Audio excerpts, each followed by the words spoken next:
This is, or was, a woolly mammoth. And because of modern pop culture or random museum exhibits, a lot of people think the woolly mammoth was just a super giant, super friendly, and super hairy elephant. You'd be wrong. The woolly mammoth existed during the Pleistocene epoch, which for those who don't know, was one of the worst times to be alive in the history of our entire planet.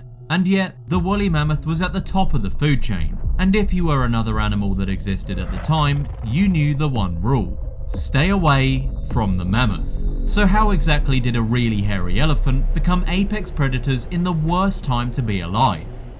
There's a concept in biology called Bergmann's rule. Basically, it states that animals living in colder climates will naturally evolve to have larger bodies than their relatives in warm climates. Why? Because of geometry. And yes, I know we're talking about extinct elephants and not an 8th grade math class, but stick with me here. Basically, the bigger you are, the more heat you make on the inside, and the less skin you have on the outside to lose it. This is exactly why the woolly mammoth got so ridiculously heavy. An adult mammoth could weigh up to 8 tons. That's 16,000 pounds of pure muscle, bone, and fat. Getting huge is one thing, but they also got compact. If you look at a modern African elephant, they have massive, flapping ears and long, thin tails. This is because they live in the heat, and they need those large surface areas to pump blood through and cool down. Mammoths completely deleted these features. Their ears shrank down to the size of a human hand. Their tails became short and stubby. Everything about their anatomy was compressed inward to prevent heat from escaping. The result was an animal that was essentially a solid 8-ton boulder of muscle. Their center of gravity was incredibly low, and their legs were column-like structures designed to support all that weight, which means, physically, they were almost impossible to knock over. So they're massive, heavy, and completely immune to the cold. But what happens when something actually tries to attack them? If you've ever seen a mammoth skeleton, the first thing you'll notice is the tusks. They're absolutely absurd. These tusks could grow up to 15 feet long and weigh over 200 pounds each. Now, a lot of older documentaries will tell you that these tusks were primarily used as snow shovels. The idea was that the mammoth would swing its head back and forth, scraping the snow away to find dead grass underneath. And yes, they absolutely did use them for foraging. We know this because fossilized tusks actually show flat wear patterns on the bottom from scraping against the ice. But evolving 400 pounds of solid ivory on your face just to move some snow is a bit overkill. That's like buying a bulldozer to sweep your front porch. These were lethal weapons. Mammoth tusks are made of dentine, so instead of being brittle bone, they actually have a slight flexibility to them, which means when they hit something hard, they wouldn't just snap. And the shape of them is genuinely terrifying. They curve outward, then inward, and finally point up at the tips. The upward curve is important. If a predator lunged at a mammoth, the mammoth didn't have to precisely stab them. All they had to do was lower their head, catch the predator on the inside of the curve, and violently jerk their neck upward. Think about the neck strength you actually needed to swing 400 pounds of ivory. The neck muscles on a mammoth were so heavily developed that they formed a massive hump on their upper back.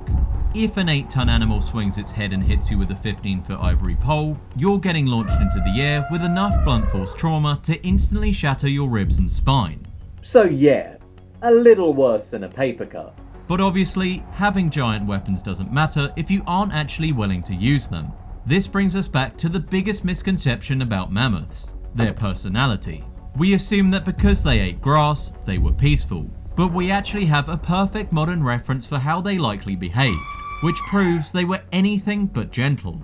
Modern male elephants go through a biological cycle known as must. During must, a male elephant experiences a surge in testosterone that's up to 60 times higher than normal. They begin leaking a thick, tar-like fluid from glands on the sides of their heads, and psychologically, they lose their minds. An elephant in must is one of the most dangerous animals on the entire planet.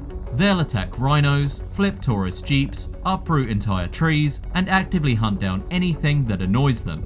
They don't do this for food. They do it because their hormones are completely overriding their brain, making them hyper-aggressive. Now, take that exact same biological process and apply it to a woolly mammoth. Except, the mammoth isn't living in a savanna. The mammoth is living in -40-degree weather, walking through 3 foot of snow, constantly burning calories just to stay alive, and fighting other 8-ton males for whatever scraps of food they can find. A male woolly mammoth in must would be an absolute nightmare. If a predator even looked at a mammoth during this state, the mammoth wouldn't try to run away. It would actively charge. They were irritable, stressed, and ready to kill you. And the predators of the Ice Age actually knew this. When we think of the Ice Age, we usually think of the legendary predators. You had the saber-toothed cat, Smilodon, which had 8-inch canine teeth designed to rip the throats out of giant prey. You had dire wolves, which were significantly larger and heavier than modern timber wolves, hunting in coordinated packs. These predators regularly took down giant ground sloths, ancient bison, and wild horses. They were built to hunt, well, things exactly like mammoths. But when it came to an adult woolly mammoth, they completely ignored them. If you look at the fossils, while these predators did occasionally scavenge mammoth carcasses, we have basically zero evidence of them actually hunting healthy adults. And if you think about it, this makes perfect sense. A saber-toothed cat relies on grabbing its prey to the ground and biting them right in the neck. How exactly do you grapple an 8-ton animal that's covered in 4 inches of fat and 3 feet of hair? Answer, you don't. Even if a saber-tooth managed to jump onto a mammoth's back, its 8-inch teeth literally wouldn't be long enough to reach the mammoth's blood vessels. They'd just bite into a mouthful of oily fur and solid blubber. And the moment the cat falls off, it's going to get stomped into the permafrost, which, for the record, means you're cooked. There's no predator in history that wants to fight a battle it knows it will lose. The predators of the Ice Age were terrifying, but they were also smart. They looked at the mammoth, calculated the risk, and decided to go hunt a bison instead. But what if they didn't have a choice? What if the absolute largest predator of the era was forced into a fight? Let's put the woolly mammoth up against the biggest threat of the era, the giant short-faced bear. This is the largest mammalian land carnivore to ever exist. When standing on its hind legs, the short-faced bear was over 11 feet tall and weighed around 2,000 pounds. It had incredibly long legs built for sprinting and jaws that looked like this. If any predator in history could take down a mammoth, it should be this one. So if these two met on the frozen steppe and decided to fight to the death, who actually wins? Realistically, the mammoth still wins. Easily. The bear is huge, yes, but 2,000 pounds is absolutely nothing compared to 16,000 pounds. The bear is still at an 8-to-1 weight disadvantage. If the bear tries to charge, it has to get past the 15-foot tusks. If the bear tries to stand up on its hind legs to swipe at the mammoth's face, it exposes its entire chest and stomach. All the mammoth has to do is step forward, lower its head, and drive 400 pounds of ivory straight through the bear's ribcage. Even if the bear somehow dodges the tusks and manages to bite the mammoth's leg, it still runs into the same problem as a saber-tooth. The mammoth's legs are thick columns of muscle wrapped in fat and dense hide. The bear might cause a nasty wound, but it isn't going to snap the bone. And in return, the mammoth just has to lift its foot and step on the bear. A single stomp from an 8-ton animal will instantly crush the pelvis of even the largest bear in history. But getting stomped or impaled isn't even the worst part, because the mammoth has another weapon that most people completely forget about. We get so distracted by the giant tusks that we ignore the fact the mammoth literally has a prehensile limb attached to the center of its face. An elephant's trunk is what biologists call a muscular hydrostat. It has no bones. Instead, it's made up of over 40,000 individual muscles. For context, the entire human body only has about 600 muscles. A mammoth's trunk was even thicker and more heavily armoured than a modern elephant's, designed to pull up frozen roots and break thick branches. This means the trunk wasn't just a nose. It was strong enough to grab and throw almost anything. If a dire wolf or a bear managed to get past the tusks, they weren't safe. The mammoth could simply reach out, wrap its trunk around the predator, and squeeze. A trunk with 40,000 muscles can easily lift hundreds of pounds. The mammoth could pick a wolf entirely off the ground, crush its ribs, and casually throw it 30 feet through the air, like a really, really morbid game of fetch. Or it could just pin the predator to the ground and hold it there while it brought its front feet down to finish the job. Having an extra arm that can reach in any direction makes it nearly impossible for a predator to have a blind spot. And worse, you rarely only had to fight one of them. A single woolly mammoth is already incredibly hard to kill, but mammoths didn't live alone. Like modern elephants, mammoths lived in matriarchal herds. This usually consisted of an older female leading a group of her sisters, daughters, and their calves. This changes the entire dynamic of hunting them. The older matriarchs had decades of experience. They knew exactly what wolves and cats looked like, how they hunted, and how to stop them. If a pack of dire wolves tried to ambush a mammoth calf, the herd wasn't just gonna panic and start flailing their trunks like wild. They formed a wall. The adult mammoths would circle up, placing the vulnerable calves in the center and facing outward. Suddenly, the wolves are forced to stare down a solid wall of 8-ton bodies, swinging 15-foot tusks and making low-frequency warning calls. There's no advantage a wolf pack can use to break that formation. You can flank a line, you can't flank a square, you can't flank a circle.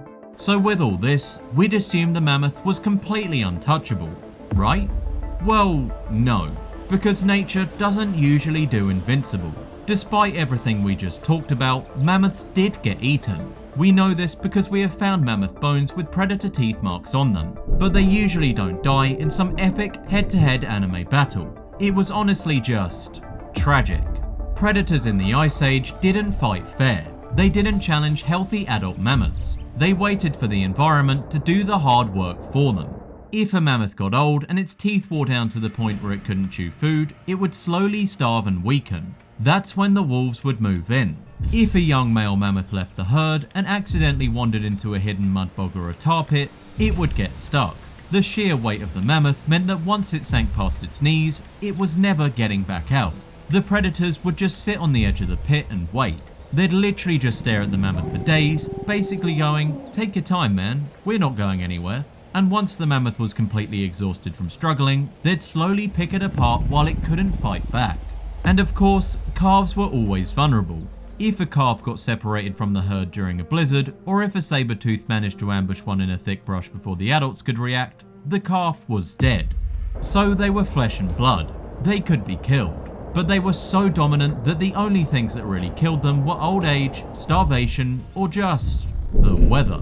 So what would happen if you took them out of that environment? Let's say we somehow cloned a woolly mammoth and magically teleported it to the modern African savanna. How would a mammoth handle the modern world? If it ran into a pride of lions, a hippo, or a rhino, who wins? Physically, the mammoth would absolutely destroy any modern animal. A rhino charging a mammoth would be like a golf cart crashing into a dump truck. And we all know how that ends. The lions would bounce off its fat layer just like the saber-tooths did. But the mammoth actually wouldn't win. It would actually die incredibly fast, because the exact same things that kept it alive in the Ice Age would kill it in Africa. Remember Bergman's rule? The massive, compact body designed to retain heat? Remember the 4 inches of solid blubber, the 3 feet of waterproof hair, and the tiny ears? In 100-degree African heat, the mammoth would begin cooking from the inside out. Mammoths generate a ton of body heat just by moving. The mammoth has absolutely no physical way to vent that heat. It can't sweat through the oil and fur.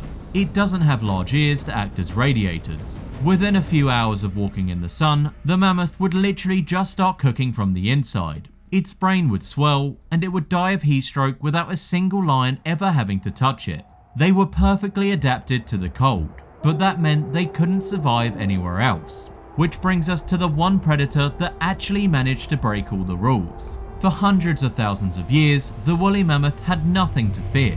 And then, a new animal showed up on the frozen steppes. They were tiny. They only weighed about 150 pounds. They had absolutely no fur, no claws, no thick hide, and teeth that were so flat that they couldn't even bite through raw hide. On paper, humans should have been the easiest prey in the Ice Age. We were basically all just walking chicken nuggets. But humans had a completely overpowered advantage. We sweat.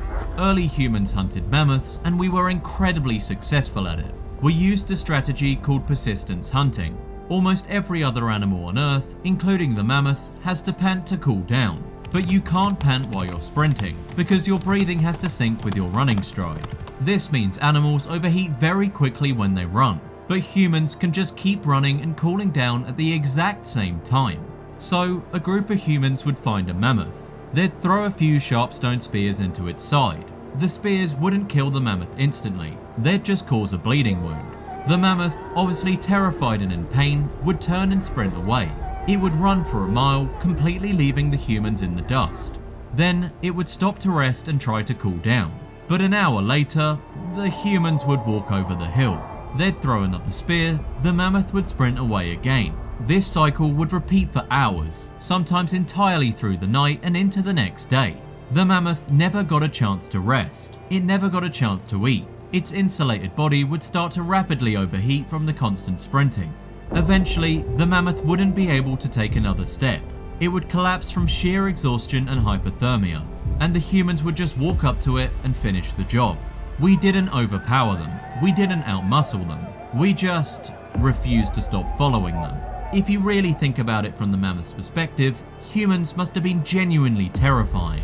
To a mammoth, predators are supposed to make sense. A wolf runs at you, you hit it with your tusk, it dies. A bear tries to bite you, you stomp on it, it dies. But humans just stood in the distance, holding weird sticks. And then, suddenly, a piece of the stick would fly through the air at 60 miles per hour and pierce your skin. You run away. You run faster than anything else on the steppe. You lose them. But no matter how far you go, no matter how many rivers you cross, you eventually look back, and they're there, just walking. They don't sleep. They don't freeze. They communicate with weird noises. And worst of all, when the sun goes down and the temperature drops to -40, they somehow create burning light from their hands that keeps the darkness away. The animal that scared every other predator in the Ice Age was ultimately terrified of us. We were the one predator that simply never stopped walking. But as good as humans were at hunting, we aren't actually the main reason they went extinct. Around 10,000 years ago, the Earth started to change. The glaciers began to melt. The global temperatures started to rise, and the frozen steppes that the mammoths relied on began to disappear. As the climate warmed, the air got wetter. This caused a ton of snow to fall, which actually covered the grass the mammoths needed to eat. And as the snow melted, the dry steppes turned into muddy bogs and dense forests. The mammoth was built for hard, frozen ground. Their massive feet couldn't navigate mud. Their giant tusks got tangled in the dense trees. And worst of all, the temperature kept rising. The very adaptations that made them invincible, the 4 inches of fat, the thick undercoat, the compact body, ended up literally cooking them alive. They were trapped inside their own bodies, slowly overheating in a world that didn't want them anymore. It wasn't a giant meteor. It wasn't some massive volcanic eruption. It was just mud and warm weather. Their food vanished. Their environment turned against them, and the human hunters picked off the survivors. The last woolly mammoths actually survived on an isolated island called Wrangel Island until about 4,000 years ago. To put that in perspective, there were still woolly mammoths walking the earth while the Great Pyramids of Egypt were being built. But eventually, even they couldn't survive the changing climate. It's really easy to look at an extinct animal and view them as a failure. We assume that because they aren't here today, they must have done something wrong. But that completely ignores everything they have done. The woolly mammoth existed for over 300,000 years. They conquered the harshest climate in planetary history. They walked through blizzards that would kill a modern elephant in hours. They stared down saber-toothed cats, giant short-faced bears, and dire wolves and forced them all to back down. They went extinct because the rules of the planet completely changed, and they were simply too specialized to pivot. They completely ruled the Ice Age. Elephants are still pretty cool though, but if you like really hairy ones, we might need another Ice Age before they come back. But anyways, thank you guys for watching, and if you had any suggestions for what we should do next, leave a comment below. I do actually read every comment you guys leave, so there's a good chance if you leave a suggestion, you may see it as our next video. And if you want to see our video about why elephants are scared of bees, check it out here.